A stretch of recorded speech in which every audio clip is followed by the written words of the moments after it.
What is up guys, and welcome to a new series where I use money making guides from the OSRS Wiki. If you guys enjoy this idea, I'll definitely make more and try to run through every single one of these on the list, no matter how ridiculous they might be. I'll be trying and testing out these money makers to see how accurate they are so you don't have to. Let's get into the video. So for this video we have another suggestion from a viewer, and it is to do 1 hour of stealing wine.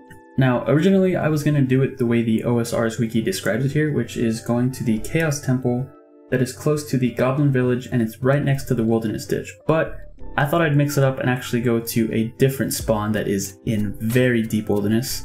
It is above level 50 wilderness. So it'll be a lot more risky, but hopefully it'll be worth it.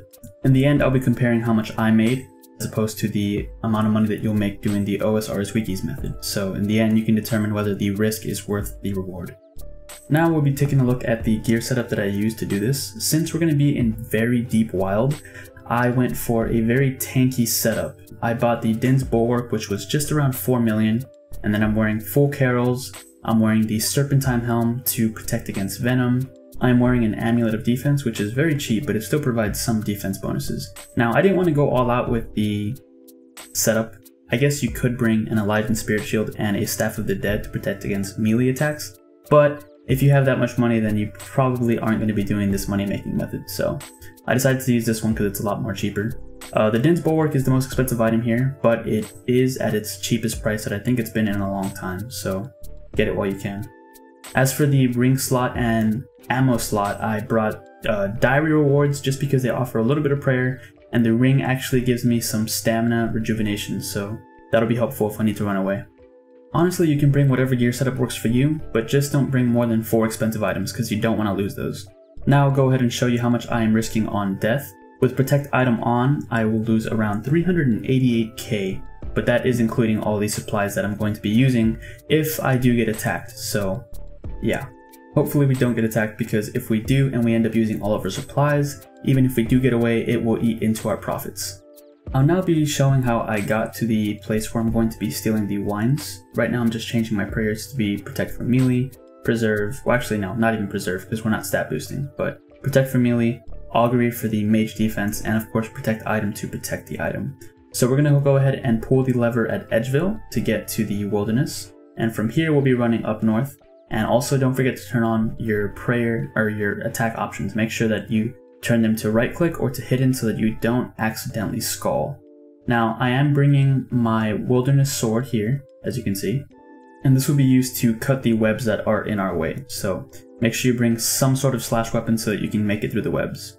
And also, if you look in my inventory, I actually forgot to bring the ruins required. You're going to need air and law ruins, and this was my first time doing this method, so I for some reason I thought that in this new area you could thieve the wine without telegrabbing it, but no, you still need the telegrab ruins. So make sure you bring the air and law ruins. And I'm not going to ruin it here because I don't want to give away how many wines we got at the end of the video, but just make sure that if you do this method, you pay attention to how many wines I was able to steal at the end of this 1 hour, and then you can bring that many ruins. That way you're not risking too much. And as you can see there, my run energy did deplete all the way to 0 because of all the equipment that I'm carrying. This is why I brought the stamina potion, because if we do get attacked, we do not want to be walking to the mage bank. So make sure you bring a stamina pot just in case so that they don't catch you walking.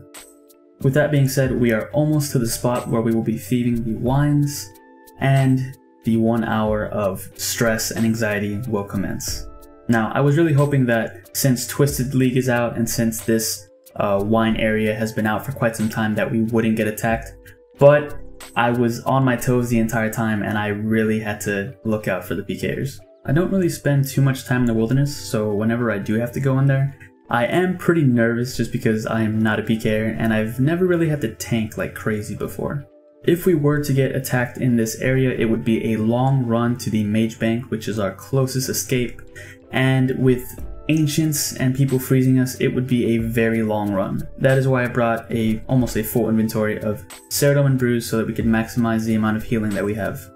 The reason why I set Protect Melee as my quick prayer is because more often than not, if I see a PKer, the first thing they will do is either TB or freeze, and then they'll go in for a melee hit. So if they are able to TB me and I'm not able to log out, the next step will be to activate the quick prayers, and by having Protect from Melee up, I will mitigate a lot of potential damage that could be coming our way. You could also have Protect from Mage as your quick prayer. This will be very helpful because if they do come at you with a TB, it will half the time, and it will be instead of a 5-minute teleblock, it'll actually be 2 minutes and 30 seconds, which is a lot easier to tank in. But by that logic, if you're fast enough to hit your quick prayer as you see a person logging in and TBing you, you'll probably also be quick enough to log out instead. So that's why I go for the Protect from Melee option, just because if I'm not able to log out, then I can do the quick prayer, and by then I'm more than likely already TB'd or frozen.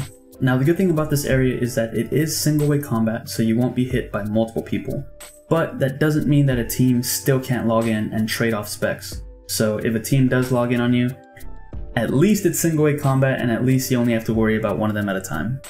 Just make sure you pay attention to what attack style they're using and pray accordingly so that you can reduce the damage.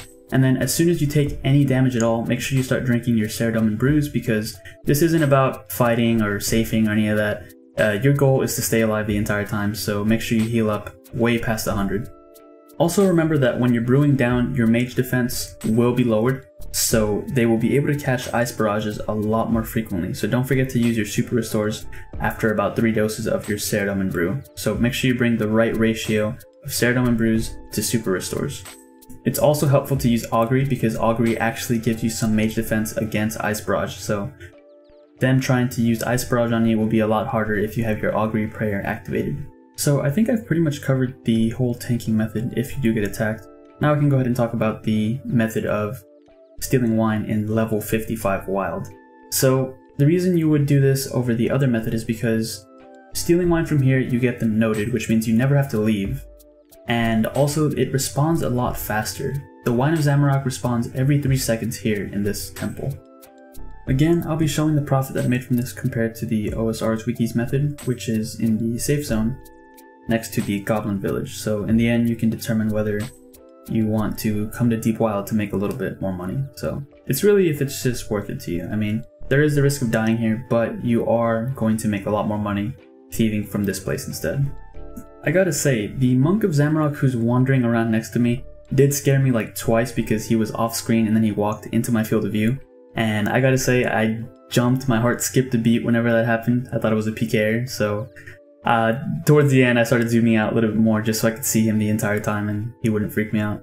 Like I said, I am not a PKer, I don't spend a lot of time in the wilderness, so if I am here, I am going to be nervous. But the longer that time went on, the safer that I felt. I really felt like nobody was gonna log in after, 50 minutes had passed. And I think the reason that I felt this way is because this place is kind of a pain to get to. So I don't really imagine a lot of PKers hopping worlds in this area to find people. When I came here, I didn't even have to hop worlds. There was nobody currently thieving wines, so this content may already be, I guess you could say, dead. But honestly, maybe I just got lucky. Maybe I was on at a good time. This was around 7 PM on a Monday, so maybe that had something to do with it. And with that being said, we have reached the end of this 1 hour of thieving wines, and we did not get attacked a single time, and nobody logged in next to us either, so you could say that we got pretty lucky, or that PKers just don't bother with this spot at all. And now we can go ahead and do a price check of the wines.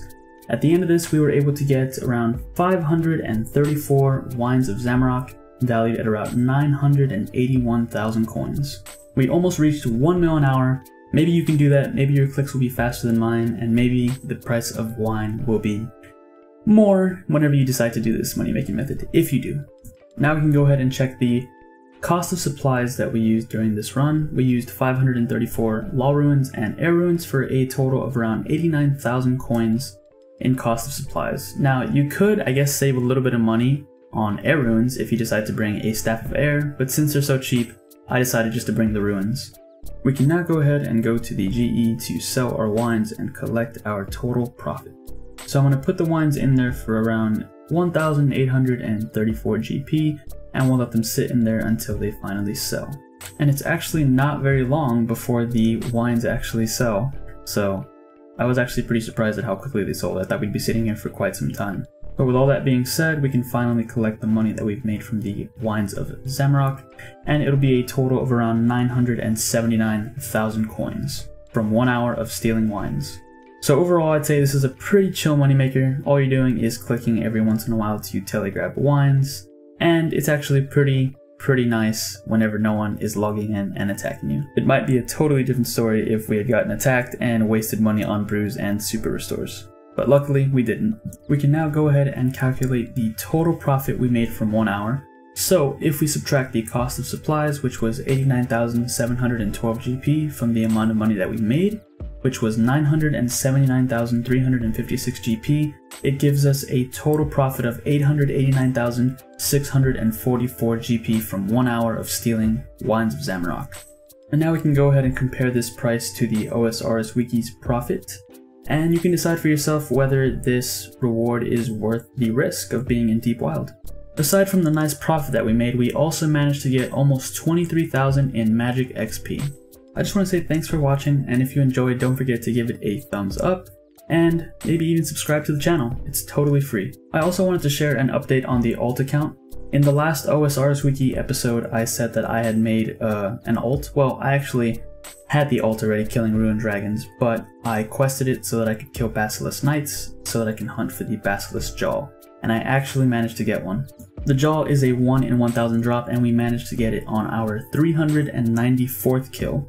It says 395 there because I had to go for the back-to-back, but we did manage to get it way under drop rate. I attached the jaw to my Neats helm and flexed around a bit because it looks really nice, but in the end I decided to sell it, and we actually managed to sell it for 34 million GP. So I'd say that doing the quest and farming points through Wilderness Slayer was totally worth it. Now, I'll probably take a break from it for a while just because farming points and getting the task can be pretty annoying, but at least it paid off in the end. And without even realizing how close I was to my next level, I managed to get 99 strength through the basilisk task, so congrats me. And with that little update, this concludes the video. I just wanted to say again, thanks for checking it out, and I will catch you in the next one.